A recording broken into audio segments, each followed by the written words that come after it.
Hello aspirants, welcome back. आज के इस लेक्चर में हम देखने वाले हैं सिटीजनशिप इन इंडिया, जो कि हमारा चैप्टर 7 है।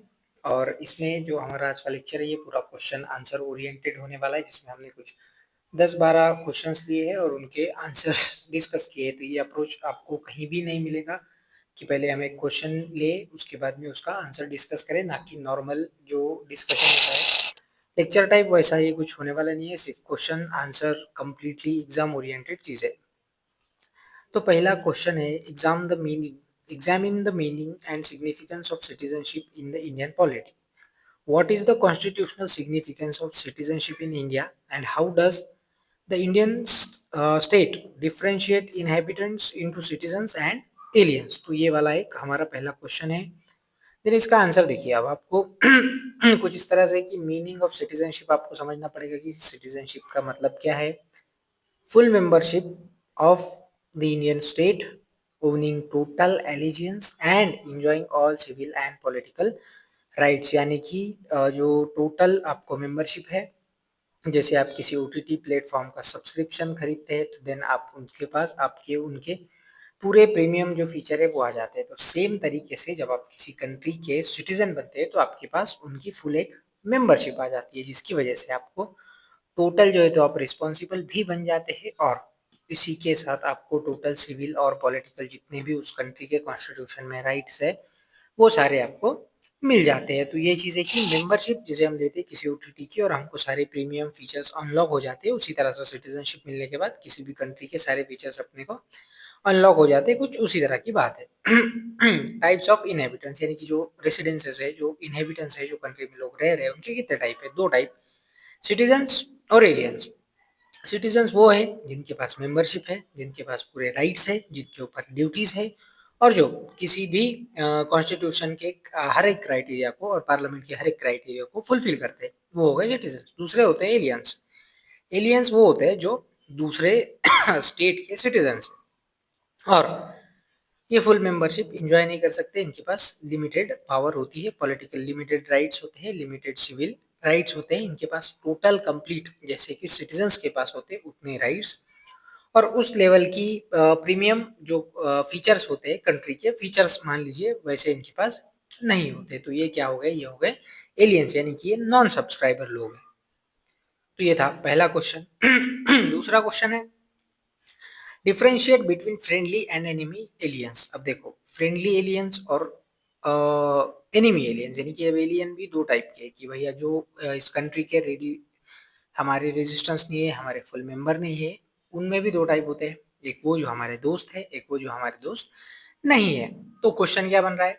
How are the aliens categorised in Indian law, and how does this status affects their legal and constitutional protections. यानी कि पहली बात तो उनको डिफाइन कैसे किया गया है कि कौन से फ्रेंडली है, कौन से एनिमी है, और इस डिफरेंशिएशन से, इस टाइपोलॉजी से उनके ऊपर उनकी जो भी जितना भी लिमिटेड उनको जो भी चीजें मिल रही है उस पर और क्या ज्यादा इफेक्ट पड़ता है।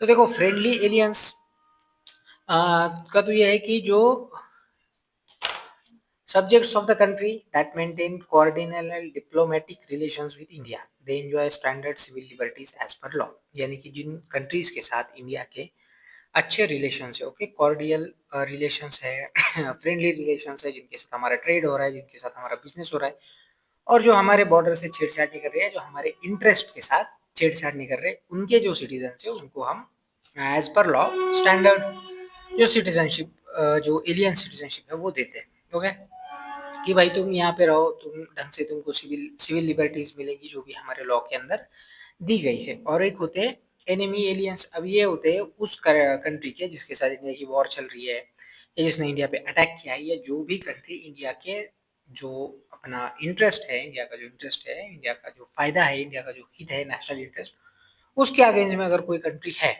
तब no protection under article 22 against arrest और डिटेंशन। यानी कि हम उनके जो सिटीजन है भाई, उनको कभी भी जाके अरेस्ट कर सकते हैं, उनको कभी भी डिटेन कर सकते हो। इसके लिए कोर्ट वोट में चक्कर लगाने की कोई जरूरत नहीं है। ये कम्प्लीटली हमको कॉन्स्टिट्यूशनल हमारे गवर्नमेंट ने राइट दी है हमारे पुलिस को कि भैया अगर किसी कंट्री के साथ हमारे वॉर चल रहे हैं, किसी कंट्री के साथ हमारे रिलेशन खराब हो गए और उनके सिटीजन हमारे यहाँ रह रहे हैं, तो हम उनको शक के बिना पे डिटेन कर सकते हैं। लेकिन जिनके साथ रिलेशंस अच्छे हैं उनके सिटीजन के साथ हम ये नहीं कर सकते, उनको आर्टिकल 22 के अंदर जो प्रिवेंटिव डिटेंशन है या फिर जिसके अंदर आपको पुलिस को रीजन देना पड़ता है, कोर्ट के सामने लाना पड़ता है कि आपको क्यों अरेस्ट किया है, तो ये सारी चीजें जो हमारे फ्रेंडली एलियंस है उनको मिलती है और जो हमारे एनिमी एलियंस है उनको नहीं मिलती। ओके, ये था हमारा दूसरा question. Question number 3, exclusive rights of citizens की भैया जो सिटीजन्स है उनको क्या राइट्स हमारे कॉन्स्टिट्यूशन के द्वारा मिलते हैं, क्या उनको फायदा होता है सिटीजनशिप का राइट।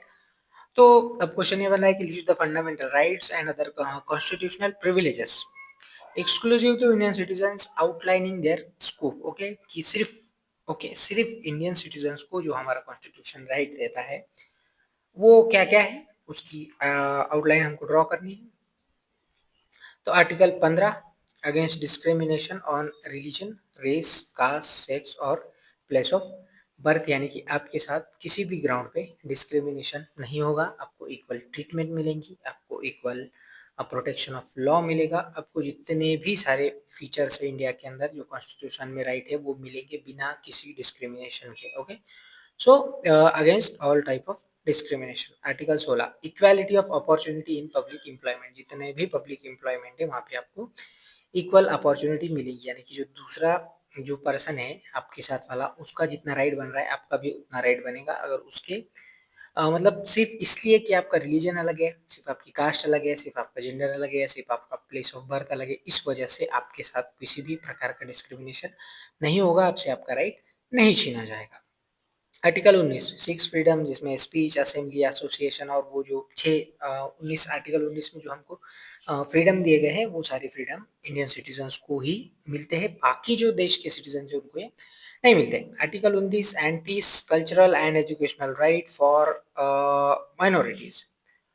तो जो माइनॉरिटीज है हमारी कंट्रीज की उनको कल्चरल और एजुकेशनल राइट्स है, जिसमें वो अपने कल्चरल इंस्टीट्यूट्स बना सकते हैं, उनके लिए अलग से जो है तो प्रोविजंस कर सकते हैं, अपना एडमिनिस्ट्रेशन चला सकते हैं, अपना इंस्टीट्यूशन चला सकते हैं, अपना टैक्स लगा सकते हैं अपने लोगों पे। हालांकि वो कंपलसरी नहीं होगा लेकिन वो ले सकते हैं अगर कोई अपनी मर्जी से डोनेट करना चाहे तो। तो इतने सारे एक्सक्लूसिव राइट्स है जो कि सिर्फ और सिर्फ इंडियन सिटीजन्स को ही मिलते हैं। अब ये बात आपको कंप्लीटली याद रखनी है, ये बाइफर्केशन पूछा जाता है कि ऐसे कौन से राइट्स है जो सिर्फ इंडियन सिटीजन्स को ही मिलते हैं और ऐसे कौन से राइट्स है जो सबको मिलते हैं जो भी रेसिडेंट्स ऑफ इंडिया है। तो ये एक्सक्लूसिव राइट सिर्फ इंडियन सिटीजन्स को ही मिलेंगे, ऑल रेसिडेंशियल्स ऑफ इंडिया को ये राइट्स नहीं मिलते। देन आता है question number 4, constitutional privileges and duties की भैया आपको क्या प्रिविलेजेस मिल रहे हैं और प्रिविलेजेस के साथ आपको कुछ देश के प्रति अपने ड्यूटीज भी निभानी पड़ती है। तो what are the specific electoral, political offices and fundamental duties are expected from the citizens of India, क्या इनको पॉलिटिकल, सिविल, इलेक्टोरल राइट्स मिल रहे हैं और क्या इनकी ड्यूटीज है। तो जो प्रिविलेजेस मिलते हैं, right to vote in Lok Sabha and state assemblies, ये नॉन सिटीजन्स को नहीं है। ओके, राइट टू वोट सिर्फ इंडियन सिटीजन्स को ही है, इंडियन रेसिडेंट्स को नहीं है, इंडियन सिटीजन को है। Again, right to contest elections, elections में जो है तो पार्टिसिपेट करने का भी राइट सिर्फ इंडियन सिटीजन्स को है, इंडियन रेसिडेंट्स को नहीं है, यानी कि जो एलियंस है वो पार्टिसिपेट नहीं कर सकते इलेक्शन में, राइट, वो अपना टिकट लेके अपन उम्मीदवार नहीं बन सकते। Then eligibility for public offices like president, vice president, जजेस, ईटीसी, यूपीएससी जो आप लोग कर रहे हैं, तो ये सब पब्लिक ऑफिसेस है और इसके लिए आपको इंडियन सिटीजन होना कंपलसरी है। कोई नॉन इंडियन सिटीजन जो कि इंडिया का रेसिडेंस है वो इन सब चीज़ों के लिए अपीयर नहीं कर सकता, उसके पास ये राइट नहीं है, क्योंकि आपको उसके लिए डोमिसाइल देना पड़ता है, आपको उसके लिए सिटीजनशिप का प्रूफ देना पड़ता है। ओके, सो ये तो आपको मिल गया प्रिविलेजेस। अब आप प्रिविलेजेस के साथ जो कॉइन है उसका दूसरा साइड जो आता है हमारी की duties,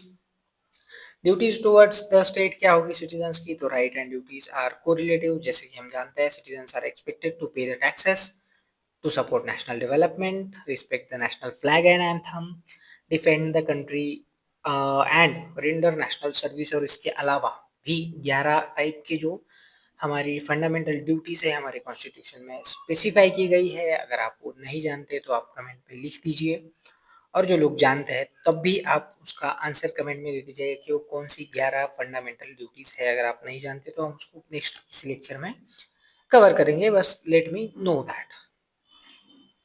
next question, question number 5, residential eligibility criteria. In India versus US. तो जो रेसिडेंशियल एलिजिबिलिटी क्राइटेरिया यानी कि आपको इंडिया में आके रहने के लिए क्या क्राइटेरिया फॉलो करना पड़ता है, तो ये अमेरिका के और इंडिया का इसमें कंपैरिजन किया गया है। तो क्वेश्चन बन रहा है, how does Indian constitutional law on presidential eligibility derived from that of the United states of America regarding citizenship, यानी कि अगर आपको हिंदुस्तान का प्रेसिडेंट बनना है और आपको अमेरिका का प्रेसिडेंट बनना है, तो क्या दोनों के अंदर सिटीजनशिप से रिलेटेड बातें हैं, क्या डिफरेंसेस है। तो इंडिया के अंदर बोथ, अगर आप सिटीजन बाय बर्थ है या नेचुरलाइज्ड सिटीजन है, यानी कि जो प्रोसेस कॉन्स्टिट्यूशन में डिफाइन की गई है नेचुरलाइज्ड सिटीजन की, जो कि हम आगे देखने वाले हैं, आगे वो एक स्पेसिफिक क्वेश्चन भी है। तो उन दोनों के अगर दोनों में से कोई भी है तब भी आप इंडिया के प्रेसिडेंट बन सकते हैं, जो कि highest office of the India है, राइट, प्रेसिडेंट। लेकिन यूनाइटेड स्टेट में आप ऐसा नहीं हो सकते। यूनाइटेड स्टेट में सिर्फ और सिर्फ अगर आप बाय बर्थ अमेरिकन है, आप बाय बर्थ यूएस के सिटीजन है, तभी जाकर आप यूएस के प्रेसिडेंट के लिए बन सकते हैं, आप उसके लिए इलेक्शन कंटेस्ट कर सकते हैं, अदरवाइज आप इलेक्शन कंटेस्ट नहीं कर सकते, आपको वो राइट नहीं है। लेकिन इंडिया में दोनों तरीके के सिटीजन्स के लिए वो राइट दिया गया है। तो ये एक बेसिक फर्क है, ये भी ऑब्जेक्टिव में प्रीलिम्स में आपके क्वेश्चन आ सकता है सीधे सीधे। Single citizenship and exceptions, question number 6, what is the meaning of single citizenship in the Indian federal structure? Are there any exceptions to the uniformity of citizenship within state? तो single citizenship हमारे constitution में सिर्फ specify की गई है, जो कि हमने फीचर्स ऑफ द कॉन्स्टिट्यूशन में भी डिस्कस किया था। वो वाला लेक्चर अगर आपने नहीं देखा है तो देख लीजिए, काफी हेल्पफुल होगा। इसका आंसर है single citizenship. The Indian constitution provide single citizen for the unity unity of fraternity के लिए सिंगल सिटीजन्स है, वो सिर्फ यूनियन के ही सिटीजन्स है। यूएसए की तरह आप स्टेट के और कंट्री के दोनों के अलग अलग सिटीजन नहीं हो, आप सिर्फ और सिर्फ इंडिया के ही सिटीजन हो। तो ये एक चीज है। देन आते हैं एक्सेप्शंस। आर्टिकल 16(3) के अंदर ये बात की गई है कि parliament can prescribe residence as a qualification for certain jobs, यानी कि कुछ टाइप की जॉब्स के लिए अगर आप रेसिडेंशियल है इंडिया के अंदर, अगर आप रह रहे हैं, तो पार्लियामेंट बोल सकती है कि हाँ ठीक है, ये लोग इस पर्टिकुलर जॉब के लिए अप्लाई कर सकते हैं। क्योंकि हमने पिछले देखा कि पब्लिक ऑफिसर्स के लिए सिर्फ और सिर्फ इंडियन सिटीजन्स ही अप्लाई कर सकते हैं, इंडियन रेसिडेंट्स नहीं। लेकिन कुछ ऐसी जॉब्स है जहाँ पर दोनों लोग अप्लाई कर सकते हैं। ओके, आर्टिकल 16 उसके अंदर सब क्लॉज 3 के अंदर ये बात की गई है। तो ये हो गया सिंगल सिटीजनशिप से रिलेटेड।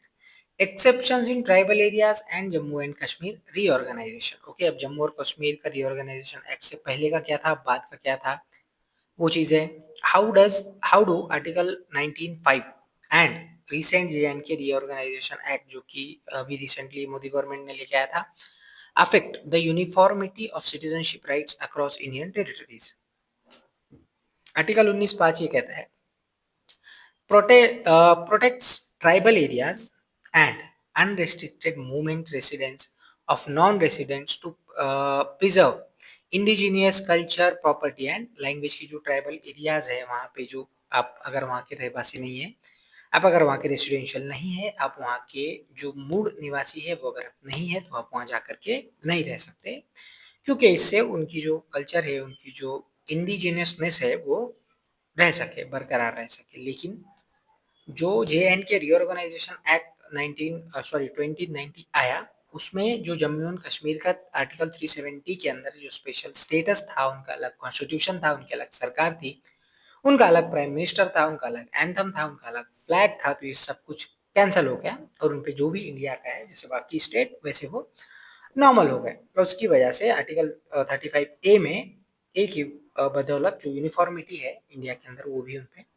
लागू हो गई। तो वहाँ पे भी ये वाला प्रोविजन था कि आप वहाँ पे जाके रेसिडेंस नहीं हो सकते, आप वहाँ पे जाके प्रॉपर्टी नहीं खरीद सकते। तो अब आप सब कुछ कर सकते हैं, जैसे आप इंडिया के किसी भी स्टेट में कर सकते हैं। तो Jammu and Kashmir are now as similar as other states in India इस रीऑर्गेनाइजेशन एक्ट के बाद।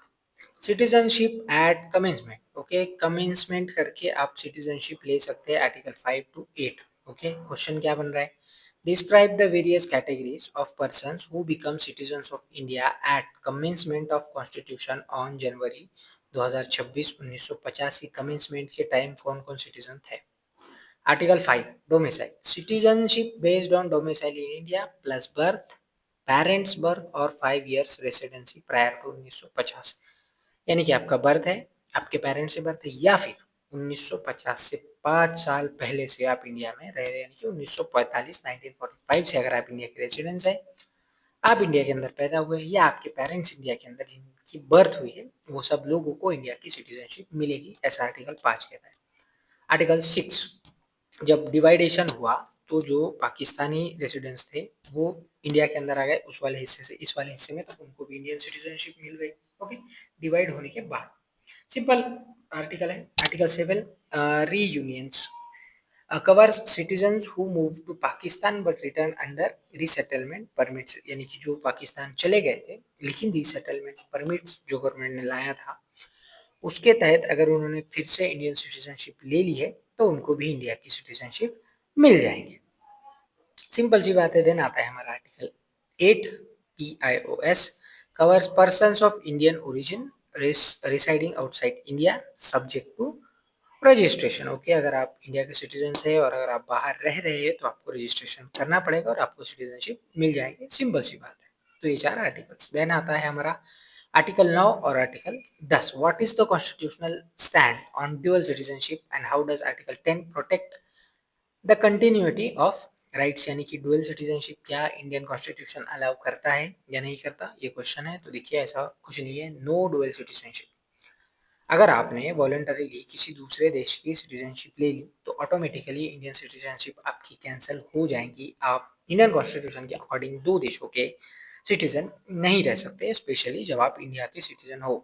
अगर आप दूसरे किसी कंट्री की सिटीजनशिप ले रहे हो तो इंडिया की सिटीजनशिप कैंसिल हो जाएंगे। ऐसा आर्टिकल 9 में बोला गया है। आर्टिकल 10 में बोला गया है कि कुछ राइट्स आपको उसके बावजूद भी मिलेंगे जब आपकी सिटीजनशिप कैंसिल हो जाएंगी। Every citizen remains a citizen subject to any law made by parliament. तो ये चीजें है। देन आता है parliament's power to regulate citizenship की पार्लियामेंट को क्या क्या पावर दी गई है। Examine article 11 and how the citizenship act 1955 functions as the primary legislative framework for the यानी कि जो पार्लियामेंट है उसके पास क्या क्या पावर्स है सिटीजनशिप से related. Article 11 vests absolute power in parliament to make provisions regarding acquisition and termination of citizens and all related matters। हमारी पार्लियामेंट के पास कंप्लीट अथॉरिटी कंप्लीट पावर है कि वो ये डिसाइड करे कि किसको सिटीजनशिप देनी है सिटीजनशिप के लिए क्या क्राइटेरिया लगाने हैं क्या क्राइटेरियाज हटाने हैं जो एग्जिस्टिंग क्राइटेरियाज है उनको कैंसिल करने हैं यानी कि एब्सोल्यूट कंप्लीट पावर पार्लियामेंट को दी गई है कि तुम बोलोगे वही सिटीजन और तुम बोलोगे उसका सिटीजनशिप गया। ये वाली चीज है।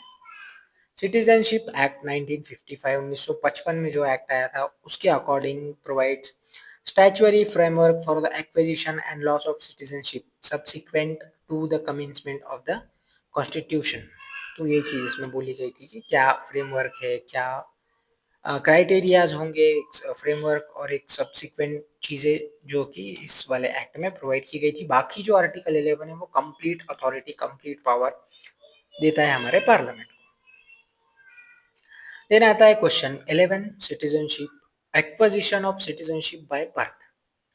How has the criterion for acquiring citizenship by birth evolved across different periods in Citizenship Act 1955। तो ये वाली बात की गई है acquisition of citizenship by birth यानी कि बाय बर्थ जो सिटीजनशिप मिलती है उसका इवोल्यूशन कैसे हुआ है।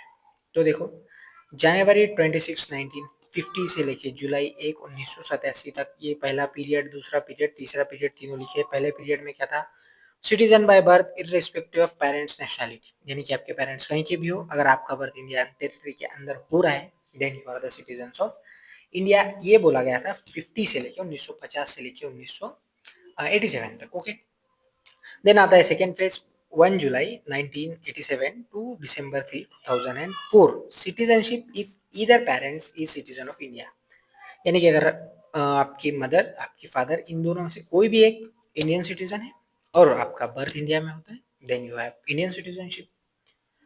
देन दिसंबर 3 2004 से लेके अब तक जो लॉ है उसके अकॉर्डिंग बोथ पेरेंट्स सिटीजन्स और one is citizen and other is not an illegal migrant यानी कि दोनों में से एक कोई भी इंडियन सिटीजन है और दूसरा इलीगल माइग्रेंट नहीं है, लीगल माइग्रेंट है, जिसके पास डॉक्यूमेंट्स है, जिसके पास परमिशन है, तब जाके आपको नेशनैलिटी इंडिया की सिटीजनशिप मिल सकती है। ओके, और अगर ऐसा नहीं है तो आपको इंडिया की सिटीजनशिप नहीं मिलेंगी।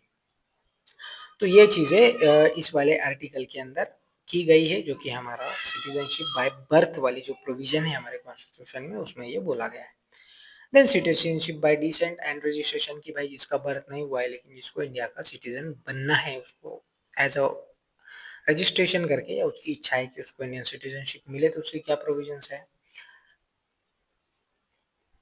ओके, अरे भाई हो जा, हाँ, डिसेंट। सो December 10, 1922 से पहले father must be citizen. Okay, at birth, यानी कि जो उसके फादर है वो बाय बर्थ सिटीजन होने चाहिए इंडिया के।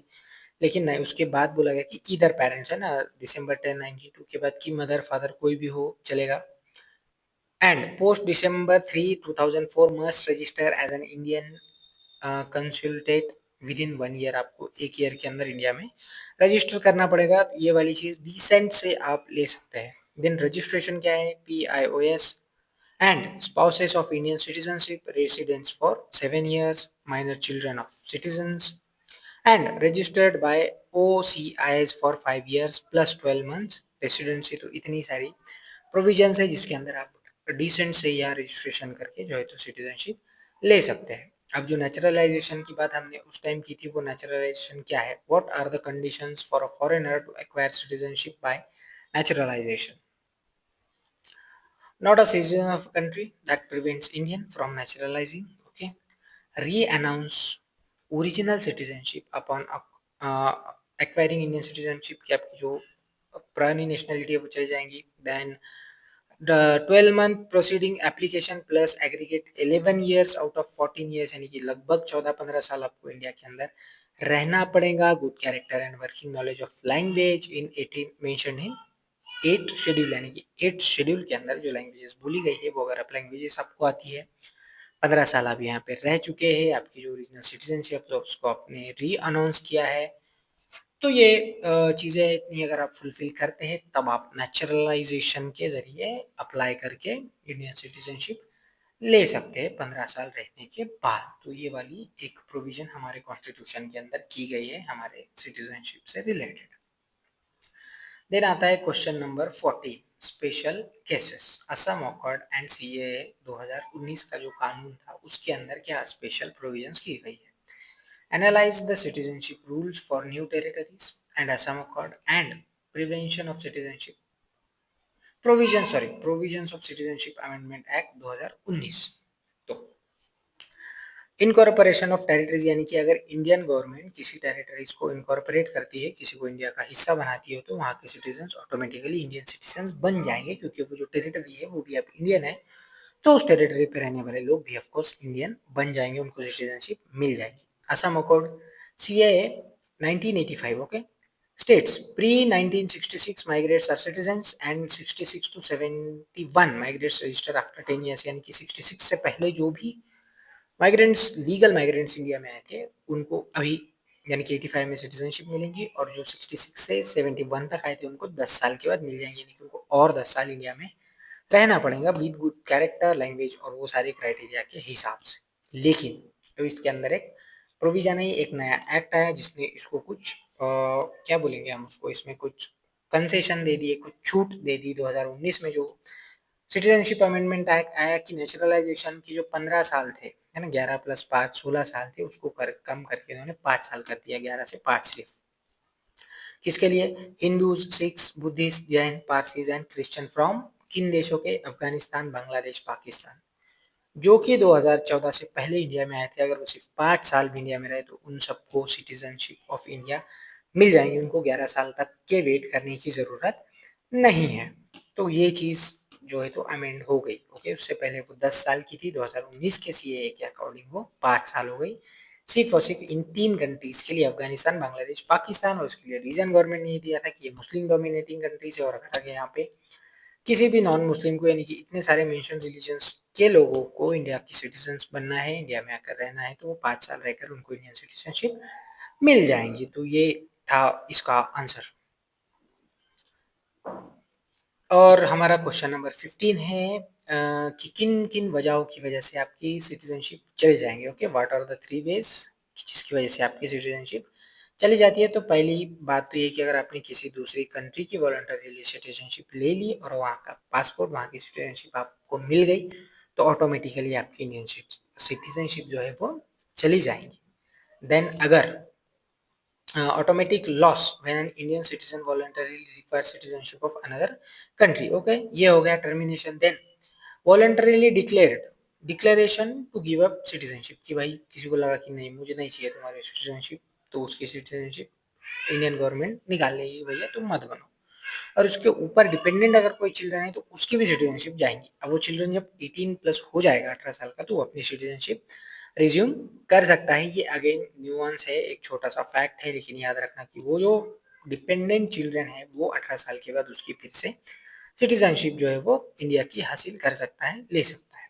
Deprivation compulsorily termination by central government की सेंट्रल गवर्नमेंट ने बोला कि भैया तुमने इंडिया के साथ फ्रॉड किया है, तुम डिसलॉयल हो या फिर तुमने कुछ उल्टा सीधा कर दिया है कंट्री से रिलेटेड, तो इसकी वजह से हम तुम्हारी सिटीजनशिप निकाल रहे हैं, तुमको देश निकाला दे रहे हैं, तब भी आपकी सिटीजनशिप टर्मिनेट हो जाएंगी। तो ये 3 रीजन है। पहले तो आपको मन लगे कि हाँ मुझे नहीं चाहिए इंडियन सिटीजन, मुझे छोड़नी है, तो आप छोड़ दो। सेकंड चीज, जब आप दूसरे कंट्री की वॉलंटरी सिटीजनशिप लेते हो, ऑटोमेटिकली इंडियन सिटीजनशिप चली जाएंगी। तीसरी चीज, आप देश के साथ गद्दारी करते हो या ऐसा कुछ करते हो जिससे कंट्री को हर्ट हो, तो सेंट्रल गवर्नमेंट आपकी सिटीजनशिप कैंसिल कर सकती है, आपका passport and other things are gone, वो सब कुछ चले जाएंगे। Question number 16, overseas citizenship of India, OIC जिनकी हमने पिछले स्लाइड में बात की थी। Examine the evolution, rights and restrictions of overseas citizens of India based on the LM Singhvi committee report. Okay, OIC receives lifelong visa and uh, parity with NRIs in economic fields. Okay, तो इनको life long visa मिल जाता है, लगभग citizenship की तरह ही होता है। Restrictions include no voting rights, inability to hold constitutional office and no rights to public employment. इनमें कुछ restrictions रहते हैं कि आप वोट नहीं कर सकते, आप कॉन्स्टिट्यूशनल ऑफिस यानी कि आप यूपीएससी नहीं दे सकते, आप एमपीएससी नहीं दे सकते, आप इलेक्शंस कंटेस्ट नहीं करा सकते, और पब्लिक एम्प्लॉयमेंट में आपको जगह नहीं है, आपको राइट नहीं है। आप प्राइवेट कंपनीज की कुछ जॉब है, कुछ आपको बिजनेस करना है, तो वो आप कर सकते हैं। फीचर्स क्या है, सिटीजनशिप जो एनआरआई है उसको इंडियन सिटीजनशिप मिल जाती है, लेकिन जो ओसीआई है उनको इंडियन सिटीजनशिप नहीं मिलती, उनकी फॉरेन सिटीजनशिप जिस कंट्रीज के वो है उनकी सिटीजनशिप वहीं की रहती है। पासपोर्ट एनआरआईज को इंडिया का मिलता है, लेकिन जो ओसीआई है उनको फॉरेन ही मिलता है, और जो वीज़ा है एनआरआईज के लिए भी रिक्वायर्ड नहीं है और ओसीआई के लिए भी रिक्वायर्ड नहीं है। तो ये एक छोटा सा चार्ट है कंपैरिजन का, जिसको आप अब जिसको याद कर सकते हैं, ताकि अगर कोई माइनर सा क्वेश्चन भी इसके ऊपर आ गए तो आपसे मिस ना हो, या फिर आप मेंस की आंसर राइटिंग भी कर रहे हैं तब भी आपको काम आ जाएगा। तो यहाँ पे होता है हमारा लेक्चर खत्म। जवाहरलाल नेहरू जी के कोट के साथ कि citizenship consist in the service of the country. Citizenship क्या है, इंडिया के सर्विस के अंदर है, जिस जिस कंट्री की आप सर्विस कर रहे हो उसी कंट्री के आप सिटीजन हो। तो चलिए, इससे रिलेटेड अगर आपको कोई भी क्वेश्चन है और भी आपके मन में इन क्वेश्चंस के द्वारा अगर वो आए हैं या मेरे एक्सप्लेनेशन के द्वारा आ गए, तो please let me know, we will discuss this, और मैं कमेंट में भी उसका आंसर करने की कोशिश करूंगा। तो चलिए मिलते हैं नेक्स्ट लेक्चर में।